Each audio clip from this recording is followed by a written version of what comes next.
schedule.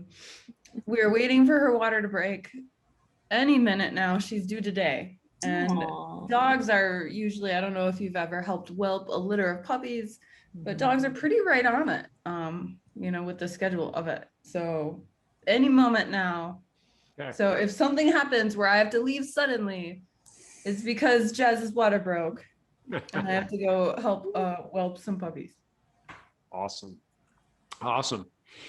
Okay, well then let's dive right in. Corinne! Hey. Oh. I'm sorry. Dave probably, I'm so excited. Dave probably has a whole wonderful thing planned. I'll settle down now. No, I was just pausing for my lack of editing skills when this thing comes around. So, well, take a deep breath.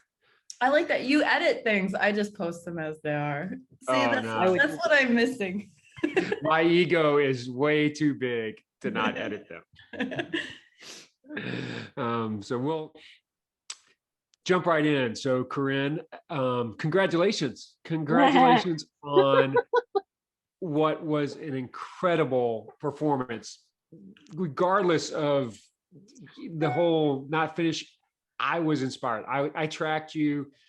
I was in awe. I still am in awe of you for your Cocodona 250 performance. So congratulations for an awesome race. And I mean that in all sincerity.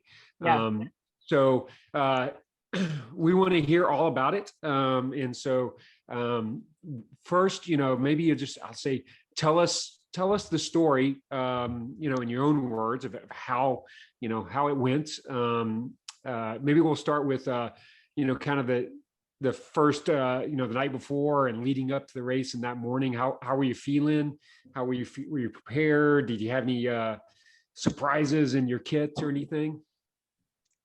I mean, I had challenges, so, but I just stayed in a hotel down the road from the race on Sunday night, and then everything was great. Like, it started really well. The week before the race, Koren, were you able to get any decent sleep? Like, what was your rest coming into it? I was really well rested. Like, I had really just chilled out, and things like I did one run the week before. I did a 10K for time. It was a work challenge, so I did a 10K in exactly 1 hour, which I was really proud of because I don't run speed anymore. So I was like, yes, I still got it.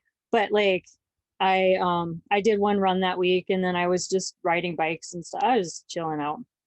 So I was really well rested. Good food, good nutrition that week too. Yep. Taking good care of yourself. Yep. So you don't get all nervous. Scare, like 2 weeks before, I got a little sick. Like, COVID was going around my office, but I had COVID in December and I wasn't vaccinated yet. And I started to feel kind of funky, and I went and I got a COVID test. I got 2 tests and they were both negative. Right. And my best theory is that, like, I was having some reaction to the COVID, but I never got fully sick from it. I think I still had antibodies. So I was banking on antibodies. I didn't want to get vaccinated until after the race, so I'm going to vaccinate next week. Yeah. It is incredibly rare that people do get it twice. Yeah. I had COVID as well in December, and I have not been vaccinated yet myself.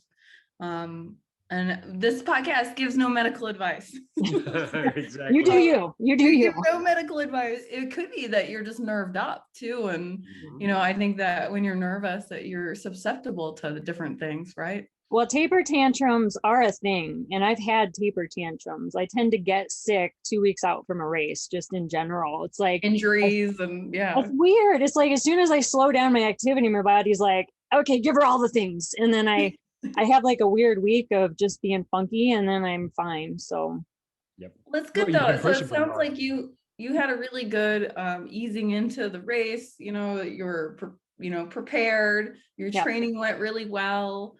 So these are all good signs. Yeah. Yep. I will say there was one thing on Sunday, and I can say this, and I won't say who gave it to me, but someone gave me some legal pot on Sunday, the day before the race. Oh, I shouldn't have done that. Do you have a do you have a bad reaction to it, or is it some people are kind of allergic? It Or was just a little edible, but it made me like space out. I slept really well afterwards, yeah. but like I did space out, and that was kind of weird for me. So Yeah. I don't recommend doing that the day before a race. I don't recommend it doing it during a race. I know runners that do. Right. So Again, no medical advice. No medical advice, none. You do you. Yep, you do you. Yep. so you had a relaxing the day before the race is what you're saying. Yes. You had plenty of food to eat, I'm sure then. Totally. And you had good rest. What was Good this? rest. What was the start like? Did they do like staggered starts, or was it kind of somber? Was there a crowd there to send you off? Like what does the starting line look like at Cocodona? It was really chill. I mean, the drones, the cool thing about this race was the recording throughout, like drones, like that made it very interesting so that because there's people not there, but there were drones on the course throughout, especially at the beginning. Did that weird you out? Because I feel like if I'm running through the desert without water and I hear this buzzing noise over my head, it's a little weird. Especially at night, there was some weird things going on in the sky.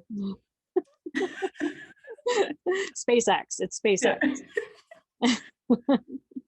So there's drones following you through the desert. It's very sci-fi. Like that's the new thing now. And I'll tell you, like the thing about this race that Aerobiba got right, and what I'm really, really, really excited about is the coverage that they were doing. Yeah.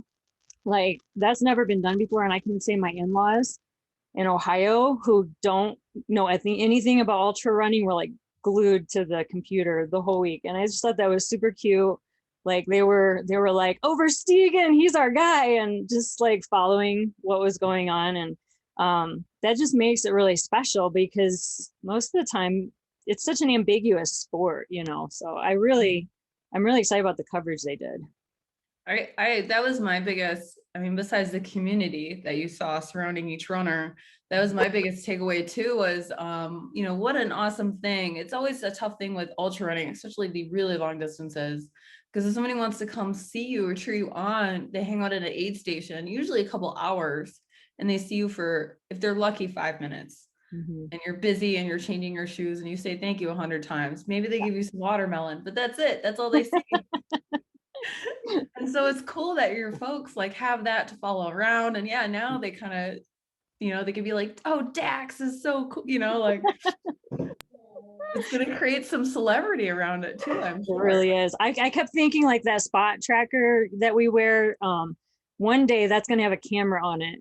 And you're going to have people that are just going to like check in. Let's check in with runner 155, and like they can see what I'm seeing at that moment. And I just think that'd be super cool. I think mine would be lots of shots of the ground. Oh, he's vomiting again. Oh no. Oh, he's laying down again. Get up, come on. So as long as it doesn't become two-way and people can yell at me through the spot tracker. So can you imagine if you're having like a trail moment and they check in with you at that time and the things you could see. Yep. So but they did a great job, and they we had the opportunity to speak with Steve yesterday, and he sends you a virtual hug, by the way. And you said there were a lot on day one.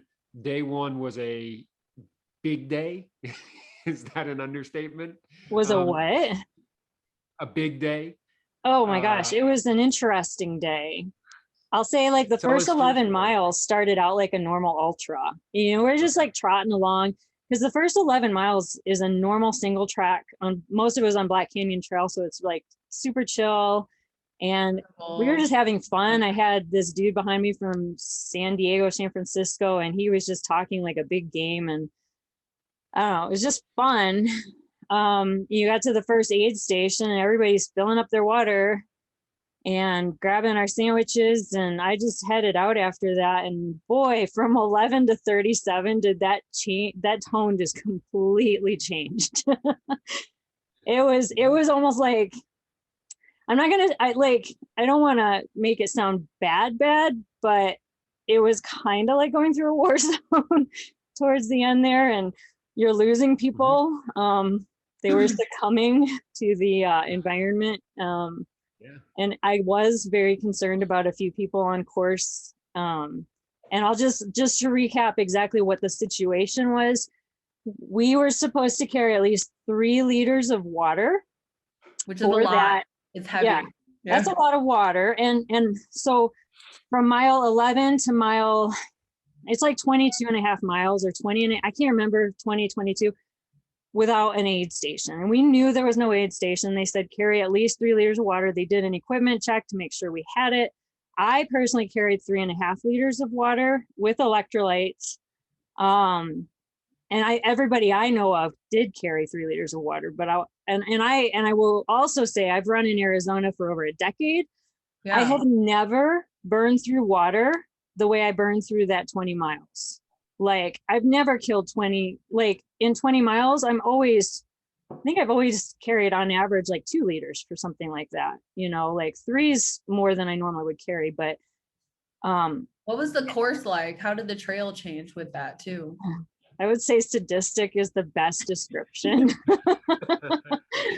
Like, I thought, because I hadn't like explored that part of the Cocodona map, but it was going up Crown King, and I was like, oh, they're using the Crown King Road. Hadn't you done a race like that at Crown King before? Yeah. The last time we talked, was there a 50K out there that you did? I did, and I thought they were using that road. They didn't use that road. Whatever they used, I feel like was just bushwhacked just for us. And I mean, there were parts that were freshly bulldozed, and and it was kind of overgrown a lot of places. If any living creature goes up there, like, I don't even know what sends people up there. like I can't even describe like how Jamil found this stuff, what inspired him to use this course. Like, I was blown away because I seriously, the whole time I was like, oh, it's just Crown King Road. It's a sucky road if you're doing Crown King Road, but it's not like that. That looks like Disneyland compared to what we were actually on. Oh, no. And I didn't realize it was not the same thing. And right. So this road it was kind of an ATV, but I, again, can't picture an ATV being up there. And without how overgrown it was, there's no way anything's been up there in recent decades. And then like you're getting up there, and at some point it narrows into this single track, and then you're like walking through a weird jungle in the desert. A jungle in the desert. It just feels like it's never going to end. And like, as I'm going, I think I got to like mile 8, and I checked my water pack, and I was like, shit, I'm running like super low. So I had to start rationing water with 8 miles to go. And mind you, this incline was so steep, I was traveling about maybe 2 miles an hour. So with 8 miles to go and running low on water, you're looking at like 4 more hours. And it was 90 degrees in the desert. You're exposed. Very exposed. So I started rationing. So I was drinking just a sip every half mile. That's how low I got. And I was walking by people, and you could see like their concern switch was going off, where they're like, everybody's like, do you have water? No, I'm running really low. And people ran out at 8 miles. And like, there was a guy that I was leapfrogging with, and at some point he's just like, I checked in and I was like, you okay? And he's like, I'm just cramping like super bad. And he was down. And then another guy stopped me, and he's like, I need you to tell the aid station I'm not going to make it. I've been puking for like 5 hours. And I'm just like, dude, I don't know what to do for you, because nobody even had extra water to give other people because we were all so low. So it became like a very concerning situation for runners. And I was doing better. I'm used to the desert, but a lot of these people were from the East. Yeah, they're from out of town. Yeah. At least you've been out there before. Yeah. You get an advantage. From our perspective, Koren, we got notification that in the first 30 miles, people were calling search and rescue. Yes. Like, what? And then to be like evacuated from the area. And we're like, what? 30 miles? Like, what? Yeah. And then I remember like checking social media. I wasn't on social media a whole lot, but I saw Mike McKnight. And they were like, yeah, he's still in the Crown King section or whatever. And he stopped to take 4 naps That's more naps than he had taken in the last 200-mile race altogether that he did. Like, And he wound up in the hospital too. So he ended up with rhabdo, but like for somebody who's ran a bunch of 200s before, run out of water, and then just whenever he can find shade, just sleep. Like in the dirt in the first 30 miles. Like, yeah, it's not even like a full day. So that's why I wanted to start this off with Koren saying that I think you've done the hardest 100K in North America. That is so true. And right? like, and under any other normal circumstances, like it's pretty badass. So like, because most 100Ks have water. Water's it's kind of nice. Like, I'm telling you, you do another like hard race, and like the fact that there's 8 every 10 miles is like posh, because this was I mean, and we got to 2 miles from the top, and I just remember like I was cotton mouth. I was so like, and I wasn't even that bad off. Like I was very uncomfortable, but I was booking it for the people below me, because I was like, they're not going to make it. They haven't had water. There's pukers, there's crampers, like, and we have no cell signal. So like, as far as I knew, nobody called for help. So I get up there, and they had actually moved the aid station 2 miles closer to us. Well, they brought water. And nice. I was just like, oh, pour it in my mouth. Like, and at that point I was like, are you guys aware of all the runners down there that need help? And I think it was Noah from Aravipa was like, that was news to him. So they sent ATVs to, and I think at that point, from what I heard, 30 people withdrew when they sent the ATVs. And the next day I was with a guy that was part of that group that got kind of waterlogged down there, and he managed to keep going. He was from North Carolina, but he said that almost all the people below him like withdrew that at that point from heat exhaustion. So and when I got to Crown King, my husband said 30 people had withdrawn, and I got to Crown King at like 7 o'clock at night. So so there were 168 runners who started, and was it 108 I think who finished. So it was in that first day like half dropped out, and it was just so brutal. Then it seemed like people had a chance to recover, and you can do that in a race of this distance. And so what you made it past that day, right? I did. What did recovery, did you sleep right after that? Did you? That's where I went wrong, Dave. Yeah, how did you fix that? It sounded like of the people that didn't quit the first day or stop for safety, it was everybody had a debt now, right? Yeah. Everybody was in debt. Everybody in the whole race of like what toll that section, that first day took on their body. And it seemed like the ones who really could, push forward, it was about how they fixed that debt. Exactly. So yeah, what happened to you? I got to Crown King, and I took an hour, like I didn't have crew to look after me. And I can say at this point, like crew was integral to continuing on. I know people made it the whole race without crew, and like my hat is off to them. I would like to think that those people were more experienced than I was, and me being inexperienced, I should have had crew following me the whole race. Like that would have helped tremendously, because like even just getting to Crown King, where I was like taking my shoes off and cleaning my feet and filling up waters, you got to do all of that. And I was still kind of ramped up, and I was only an hour off my time projection. So I was like feeling okay, Optimistic. Yeah. So, but like, I took that hour, and what I really should have done, well, I didn't need to sleep then, but I'll say from that aid station to Battle Flat, what was that, like 15 miles, I think. So I went, and it was mostly on like forest, like the road around Crown King. It was dark by the time I started back out. And it was starting to get cold, but it wasn't that bad. Like I was fine, but I started moving really slow, and I got lost a few times because it was hard to see the markings.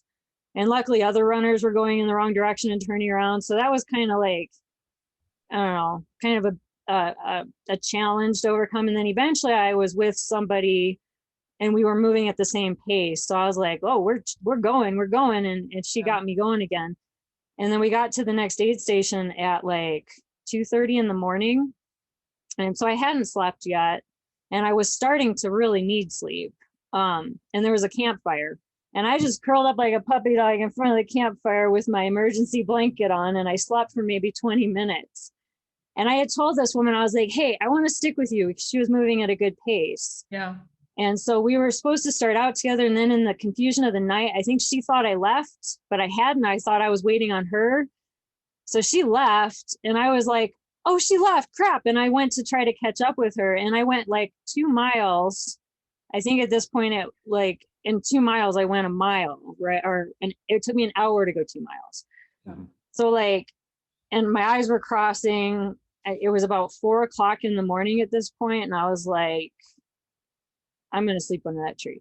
So I curled up under a tree with my emergency blanket wrapped around me like a burrito. And I only slept for about 30 minutes before I woke up all wet, because the inside of the damn thing, anybody ever sleep in an emergency blanket? Yeah. They collect all the condensation, and like for that little bit of warmth you get, then you wake up wet and cold. So I woke up and it was almost like the sun was coming up, and I was like, so at this point that was about maybe an hour of sleep. I like jumped up and I headed out, like I was cold and wet, and I went almost a half a mile and I was like, crap, my headlamp's back there. No. I had to turn around to go get my headlamp. And that was kind of like, that just adds to your frustration at that point. But got my headlamp, then I, passing runners, and they're thinking I'm all confused, like, hey, the course is that way. I was like, no, I got to get my headlamp. So, yeah. And then by the time I was like up and going, mind you, I had no real food on me. So that was where I like really screwed up, because I was at the aid station the night before. And I was so sleepy, I just didn't eat anything. And in my mind, I was like, the next aid station's only 13 miles. I'll get there for breakfast. I'll be fine. I had some meat. 4 hours. Oh, yeah. Yeah. 4 hours. I could totally do it. Yeah. I can't make 4 hours just hanging around home without eating. I mean, it was 2:30 in the morning. So I was like, I'll get there at like 8 in the morning. Sure thing, right? No, that did not happen. Like, you want to talk about the first day being hard and sadistic? That was like puppy dogs and clouds compared to the second day. And I don't know if it was harder because I was maybe dehydrated and also sleep deprived, or if it really was that much harder. But like, I had been told it's a bitch, and I had been told it's 3,000 feet and about 3 miles just of gain. And in your head, you're like, yeah, that sounds like shit, but I just did shit. So like, it can't be that bad. And then the reality was, once I started out there, I was like, oh, this is worse. It was so bad. It was so bad. And I had like I had spring energy, I had stuff to eat, but it wasn't like a big pot of oatmeal, like I didn't have anything. You needed like an avocado or something like that. I needed food so bad. Yeah. And I had my meat sticks. And again, I just didn't have anything of substance. And that's where I really screwed up. So I'm going on this course, and those hills, I can't even describe them to you. I've taken pictures, I've showed them, but they just don't look the way they did to me at that time, where you're just like, I don't know how I'm going to do this. And then the guy that I spent the day with, he caught up to me from North Carolina that was with the group of people that quit. He was like, he came up behind me and I said, I don't know, I'm going to do this, man. And he goes, 1 foot at a time. He was so Goggins, like 1 step at a time. So we hung together and we did make it, but we didn't get to the next stage. Well, I'll tell you first, we were on the course for so long. We were aware the cutoffs were happening. This is where the next like big confusion happened, where we're like, we were supposed to be at Womatichik by 1 o'clock, and it was like almost 1. I think it was like 12:30, and we're like, we're not gonna make it. Womatichik was still like 8 miles away. We're not gonna make it by 1. We're not gonna make cutoff. So we were like slowing down even more. I think we stopped and took a nap. And we got to the Lane Mountain. No, was that Lane Mountain? Did you have any Chippewa. service? Did you know that they started like switching the cutoffs because We of didn't even think to turn on carnage? our phones. Like, I didn't even think Yeah. about, none of that registered. A cutoff's a cutoff. Yeah. We got to Camp Chippewa, and which is like a minor aid station that was 6 more miles to Womatachek, which is where we needed to be by 1. And we thought we were out. It was like 1 o'clock. And they're like, no, they extended cutoffs. You guys have 3 hours. You're good to go. Blah, blah, blah. And like, I had literally, as we were approaching the aid station, been like, dude, it's been such a pleasure suffering with you. Like, we were saying our goodbye speeches, and then they're like, Last no, words. you're good to go. And then we're like, Ugh. you want to do this? Oh, But we did. We went the 6 miles. We made it there by the new cutoff. It was 4:30 was what they changed it to. So they added 3.5 hours. But I was not being told very good information about how the rest of the cutoffs were going to look. They had said they extended I the think they cutoff. didn't know. They didn't know what they were doing in camp at Whiskey Row. They said I had to get there and be out by 8:15. And Whiskey Row was a further 9 miles, I think. And it was 4:30. So like, and I needed more sleep. Like, no doubt. With as exhausted, I needed at least another hour to sleep, and there just was no room for that. So I was like, I can't. So that's when I withdrew, was at Womatachek, which is where a lot of people wound up withdrawing next. Like, that was a big challenge. So, Koren, what did you learn?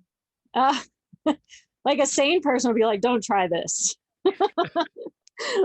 But no, what I learned was that I'm going to go back next year and try it again. yes. So it actually, what did I learn? Have a crew. Yeah. My husband, he was staying home with the kids for the week, and we have little ones in elementary school. So he was just going to meet up with us when I got closer to Flagstaff and start helping then. And like he said immediately when I came home, he's like, we need to just have the kids pull them from school, and they're just gonna have to crew you for the week, because like he feels responsible that he wasn't there. And you can't know if you haven't done this before, but I know what me and Dave learned, at least in Jerome, and watching the people come through, the people who were experienced, the people who it was their first 250.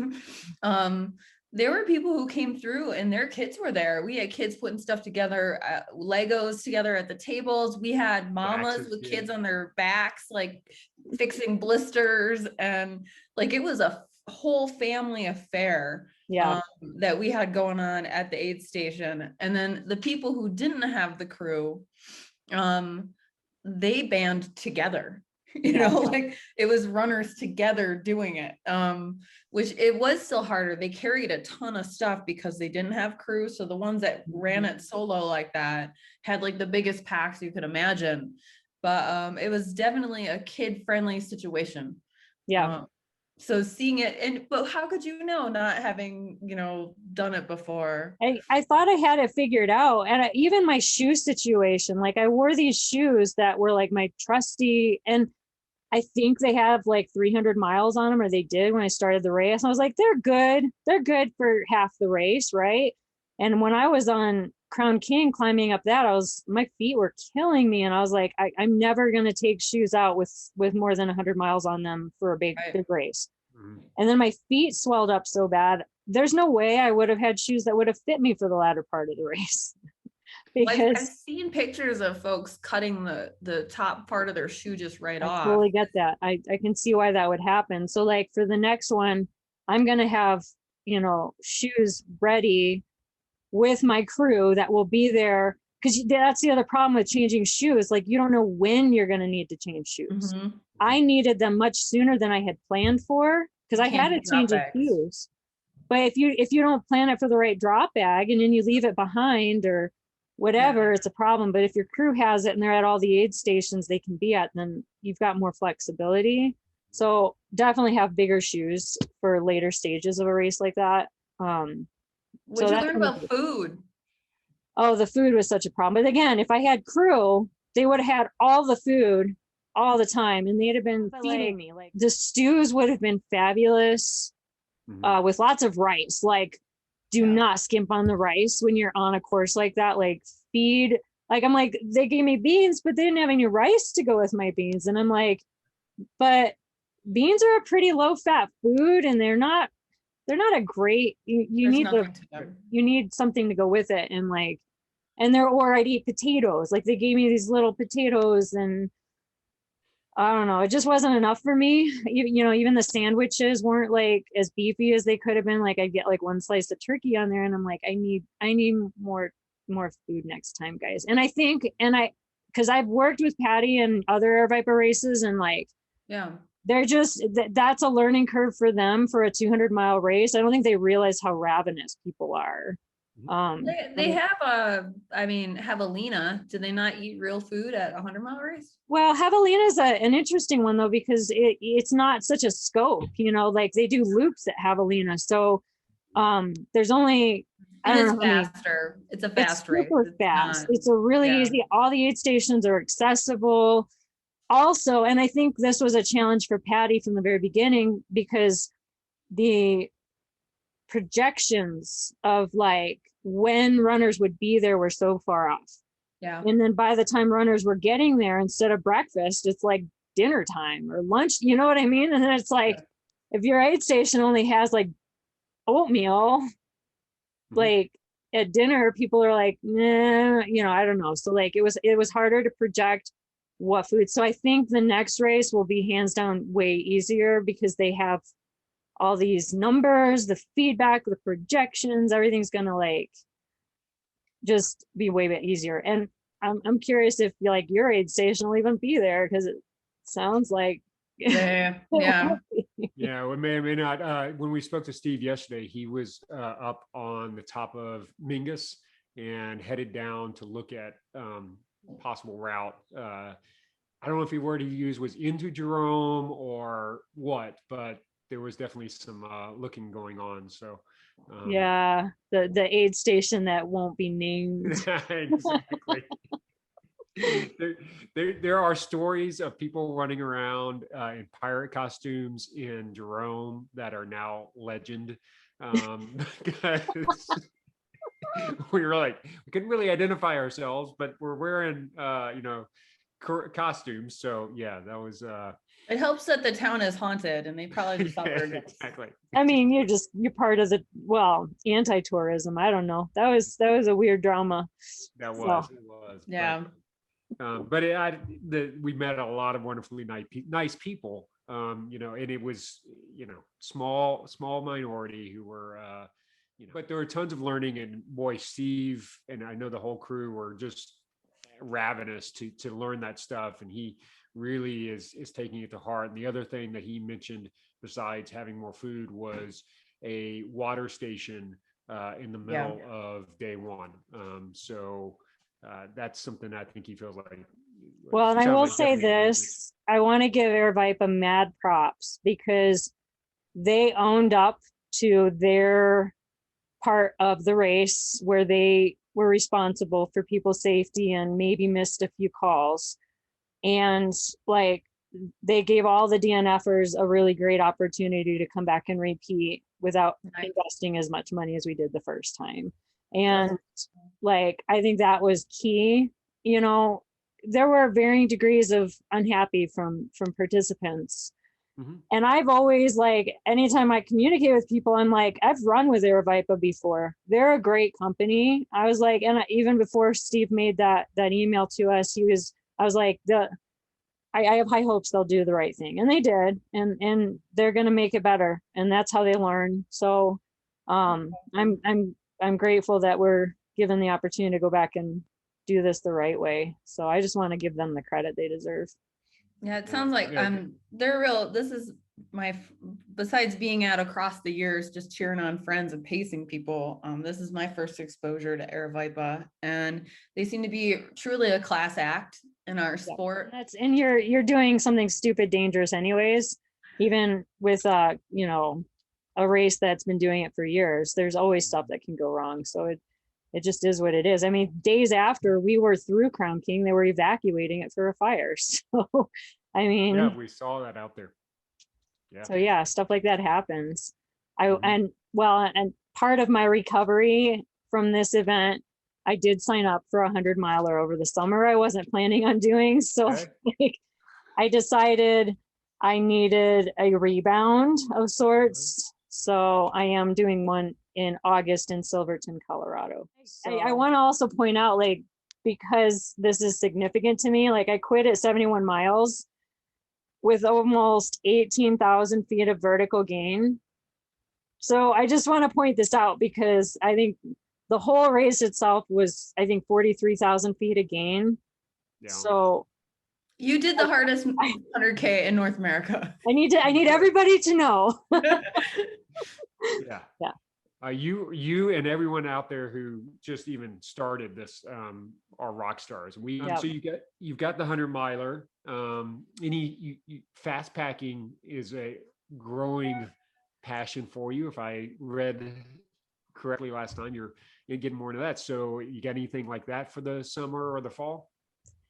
So one of my training things that I've organized that I have in my mind I'm going to do, because the 100-miler in Silverton is all taking place over 10,000 feet elevation, which has its own challenges. You know, I live at 7,000 feet, and when you get above 10,000, you're dealing with like less oxygen, things like that.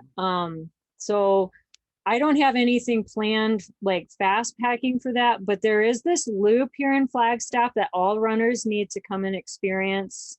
Do you know this one? It's Weatherford and Humphreys and Okay. Katina. Yep. Right. It's a 20-mile loop. It all takes place between 9 and 12 and a half thousand feet, basically.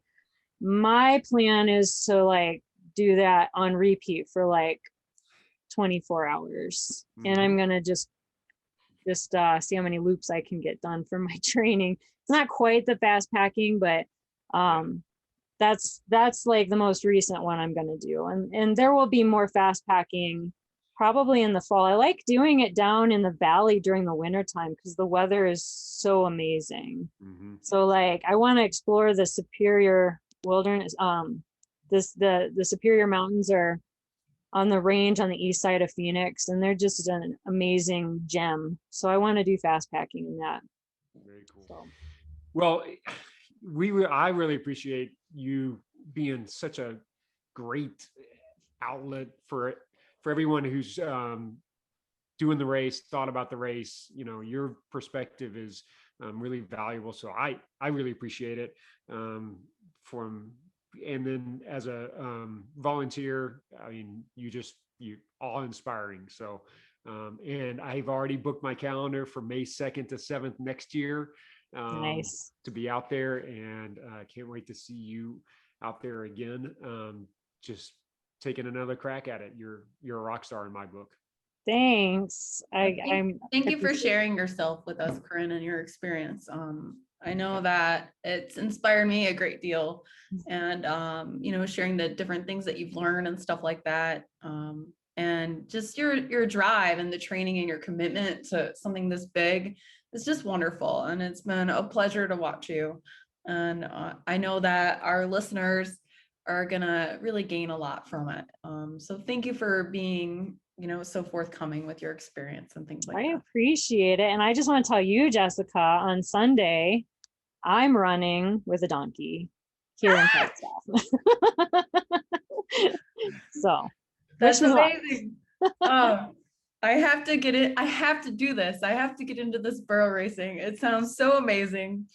And then I heard, just in completely other news, here in Boise, there's a donkey and a guy who go around the foothills delivering coffee on the weekends to people on the trail. Wow. It's so cool. I want some of that coffee for sure. Yes. Yeah. So I've got to get with it. Yeah. We got to do a race. Koren, I think you may be Jess's, idol, or because she said she's going to sign up for Cocodona 250 now. And she's going to do. This is like breaking news. I don't know if I'm breaking. I don't know if I'm telling her or breaking the news, but she's definitely eyeballing it. So wait, you're eyeballing it? Wait. Absolutely. I'm gonna like totally peer pressure you now that I have this information. This is how it happens. It takes one person to be like, it's only 50 miles a day for a week. I And can do then that. you register. I'm good at sleeping in the dirt. This is what I do anyway. We can do it together. There you go. So, having a buddy from the beginning, that's a good plan. Let's buddy up. All right, I agree. And I'll All be right. there in a pirate costume with a cowbell cheering you on. So, Wonderful. I'm excited now. all right. Okay. Well, thank you very much, Corinne. We really appreciate it, and look forward to seeing what you're going to do next. Thanks, guys. I appreciate you. Yeah, absolutely. So, and we'll hook up and flag sometime. All right. Just give me a ringy ding. Are you going to Mexico?